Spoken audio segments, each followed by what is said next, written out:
Hello friends, स्वागत है आप सभी को आप ही के अपने यूट्यूब चैनल सुपर फैंटेसी के अंदर। तो गाइस आज हम बात करने वाले हैं जो तेलुगु टाइटंस वर्सेस पुनेरी पल्टन के बीच जो कबड्डी का 43वां नंबर का मुकाबला खेला जाएगा। इस मुकाबले की यहाँ से हम बात करेंगे। तो इस मुकाबले के अंदर देखो गाइस पवन शेरावत फ्लॉप होने वाला है या फिर देखो असलम इनामदार इस मुकाबले के अंदर अवेलेबल होने वाला है। ये सभी बातें हैं जो मैं इस वीडियो के अंदर क्लियर करने वाला हूँ। बाकी कबड्डी के हर एक मुकाबले के अंदर अच्छी खासी विनिंग करके आ रहा हूँ। अगर आप लोगों को विनिंग प्रूफ देखना है तो आप लोग मेरे टेलीग्राम चैनल के ऊपर जाकर देख सकते हो मेरे भाई। पूरा विनिंग प्रूफ आप लोगों को मेरे टेलीग्राम चैनल के ऊपर ही देखने को मिलेगा। और इस मुकाबले की एसएल और जीएल दोनों ही टीमें वो भी आप लोगों को लाइनअप आउट होने के बाद मेरे टेलीग्राम चैनल के ऊपर ही देखने को मिलेंगी पूरे रिकॉर्ड के अनुसार। तो मेरे भाई टेलीग्राम चैनल को अवश्य ज्वाइन कर लेना है। लिंक आप लोगों को वीडियो के डिस्क्रिप्शन में मिल जाएगी। और जो भी बंदे देखो नए हैं चैनल के ऊपर वो चैनल को कर लो सब्सक्राइब और वीडियो को कर दो लाइक। जी दोस्तों, वीडियो को लाइक करके अपना सपोर्ट जरूर दिखाएं मेरे भाई। तो देखो सबसे पहले अगर मैं बात कर लेता हूँ इन दोनों टीमों के रिसेंटली मुकाबले की, पिछले मुकाबले के अंदर किस तरीके से खेल के आ रही हैं। तेलुगु टाइटंस पिछला मुकाबला अपना विन करके आ रही है तमिल थलाईवाज के अगेंस्ट। ठीक है, 1 पॉइंट से मैच को विन करके आ रही है। पुनेरी पल्टन की तरफ से बात करें तो पुनेरी पल्टन भी देखो इस गुजरात जायंट्स के अगेंस्ट मुकाबले को विन करके आ रही है 19 पॉइंटों से, है ना। बहुत ही बड़े मार्जिन से यहाँ पर पुनेरी पल्टन मैच को विन करके आ रही है। और इस सीजन के अंदर पुनेरी पल्टन बहुत ही गजब की परफॉर्मेंस कर रही है मेरे भाई। डिफेंडर भी अच्छा खासा कर रहे हैं और रेडिंग सेक्शन भी बहुत ही गजब की परफॉर्मेंस कर रही है ना। तो इस मुकाबले के अंदर पवन शेरावत फ्लॉप रहेगा या देखो परफॉर्मेंस करेगा वो भी मैं आगे क्लियर करने वाला हूं। और इस मुकाबले के अंदर कितने प्लेयर हमारी टीम के अंदर ट्रम्प प्लेयर के रूप में शामिल होंगे वो भी मैं आगे आप लोगों को क्लियर करने वाला हूँ। ठीक है, अब इन दोनों टीमों के हेड टू हेड मुकाबलों की चर्चा कर लेते हैं। देखो दोनों ही टीमों के बीच कुल टोटल 20 मुकाबले खेले गए हैं, जिनमें से पुनेरी पल्टन ने 13 मुकाबले जीते हैं और तेलुगु टाइटंस यहाँ पर 6 मुकाबले विन करके आ रही है। ठीक है, और 1 मुकाबला दोनों ही टीमों के बीच टाई रहा है। यहाँ पर पुनेरी पल्टन का हाईएस्ट स्कोर 60 रहेगा और सबसे कम स्कोर 24 रहेगा। और तेलुगु टाइटंस का भी हाईएस्ट स्कोर 60 है और सबसे कम स्कोर 18 रहने वाला है। ठीक है, अब देखो हेड टू हेड मुकाबले के अंदर तो पुनेरी पल्टन आगे रहने वाली है ना। और यहाँ पर तेलुगु टाइटंस ने ज़्यादा परफॉर्मेंस नहीं किया। और यहाँ पर देखो भाई इन दोनों टीमों के पिछले सीजन की बात करूँ ना, सीजन 10 के अंदर किस प्रकार से परफॉर्मेंस करके आ रही हैं उनकी अगर मैं चर्चा करूँ तो सीजन 10 के अंदर भी देख सकते हो जो 51वां नंबर का मुकाबला खेला गया था दोनों ही टीमों के बीच, उस मुकाबले के अंदर 36 पॉइंटों से पुनेरी पल्टन ने अपने मुकाबले के नाम किया था। केवल तेलुगु टाइटंस की टीम ने 18 ही पॉइंट किए थे और पुनेरी पल्टन यहाँ पर 54 पॉइंट करके आ रही है। यानी कि उस मुकाबले के अंदर बहुत ही बड़े मार्जिन से मैच को विन किया है पुनेरी पल्टन की टीम ने। और सीजन 10 के अंदर ही जो सेकंड मुकाबला खेला गया था दोनों टीमों के बीच, उस मुकाबले के अंदर भी पुनेरी पल्टन ने 60 पॉइंट किए हैं और तेलुगु टाइटंस की टीम केवल 29 पॉइंट करके आ रही है। तो उस मुकाबले को भी पुनेरी पल्टन की टीम ने 31 पॉइंटों से अपने नाम किया था। यानी कि सीजन 10 के अंदर दोनों मुकाबले पुनेरी पल्टन की टीम ने मैच को विन करके आ रही है। ठीक है, सीजन 9 के अंदर बात करें तो 1 मुकाबले का अंतर रहा था। उस मुकाबले के अंदर भी पुनेरी पल्टन ने ही 26 पॉइंट करके 1 पॉइंट से मैच को विन किया था।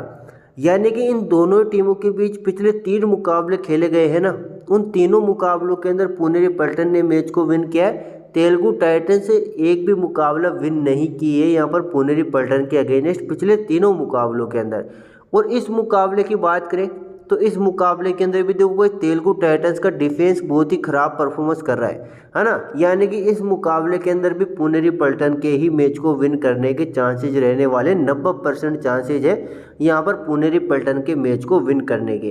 केवल 10% चांसेज रहने वाले तेलुगु टाइटंस के पास। ठीक है, तो यहाँ पर अब बात करने वाले पिछले मुकाबले के अंदर कौन सा प्लेयर किस प्रकार से परफॉर्मेंस करके आ रहा है, कौन सा प्लेयर इंपॉर्टेंट रहेगा, उसकी अगर मैं बात करूँ उससे पहले आप लोग वीडियो को लाइक करके चैनल को सब्सक्राइब जरूर करें मेरे भाई। तो देखो सबसे पहले बात कर लेता हूँ दोनों टीमों के रिसेंटली मुकाबले की। तो तेलुगु टाइटंस की तरफ से बात करें तो यहाँ पर देखो भाई आशीष नरवाल। अब देखो आशीष नरवाल मेरे भाई सेकेंड रेडर की भूमिका निभा रहा है और 9 रेड पॉइंट निकाले पिछले मुकाबले के अंदर इस बंदे ने। बहुत ही अच्छा परफॉर्मेंस कर रहा है। और अगर इस मुकाबले के अंदर देखो गाइस पवन शेरावत फ्लॉप होता है तो ये बंदा सेकंड रेडर के रूप में यहाँ पर सुपर 10 लगाने वाला है। अब देखो इन दोनों में से आप लोगों को एक प्लेयर फ्लॉप होते हुए नजर आएगा। वो क्यों होने वाला है? क्योंकि सामने वाली टीम का जो डिफेंडर रहने वाले हैं वो बहुत ही गजब की परफॉर्मेंस कर रहे हैं। अब देखो यहाँ से बात की जाए, पवन शेरावत लेफ्ट कॉर्नर से रेडिंग करता है तो लेफ्ट कॉर्नर के अंदर देखो अमन यहाँ पर डिफेंडिंग करेगा, राइट कॉर्नर के अंदर गौरव खत्री रहेगा और यहाँ पर राइट कॉर्नर के अंदर भी अभिषेक नाथराजन रहने वाला है, लेफ्ट कॉर्नर के अंदर संकेत सावंत रहने वाला है। ठीक है, अब यहाँ पर देखोगे ना तो देखो वो 3 डिफेंडर, जो तीनों डिफेंडर मेन रहने वाले हैं ना पिछले मुकाबले के अंदर, तीनों ने हाईफाई लगाया है पिछले मुकाबले के अंदर।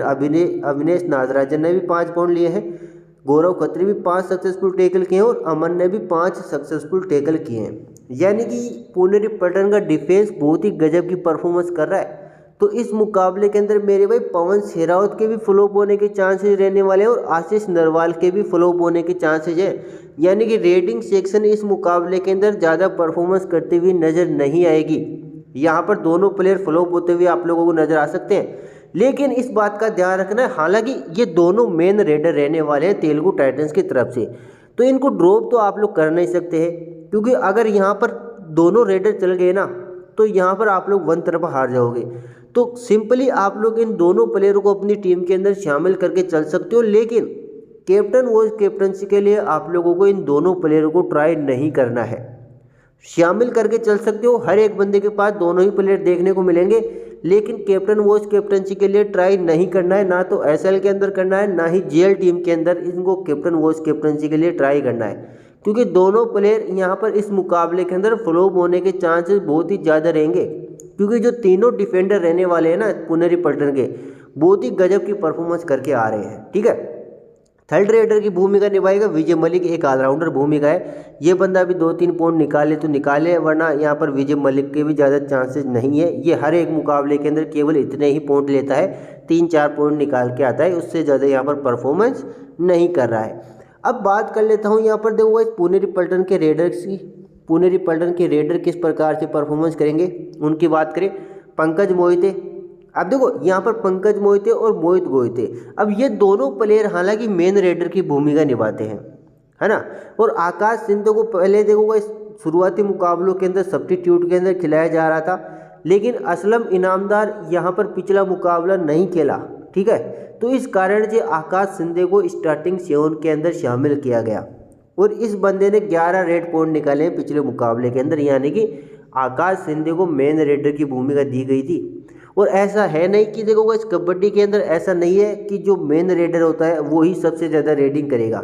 जो खराब परफॉर्मेंस करता है ना, चाहे वो मेन रेडर हो चाहे वो सेकंड रेडर हो, जो खराब परफॉर्मेंस करेगा उसको सब्स्टिट्यूट के अंदर भी बिठा दिया जाता है। तो ना तो कोई मेन रेडर होता है और ना ही कोई सेकंड रेडर होता है। अब जैसे कि देखो आकाश सिंधे को थर्ड रेडर के रूप में खिलाया गया था।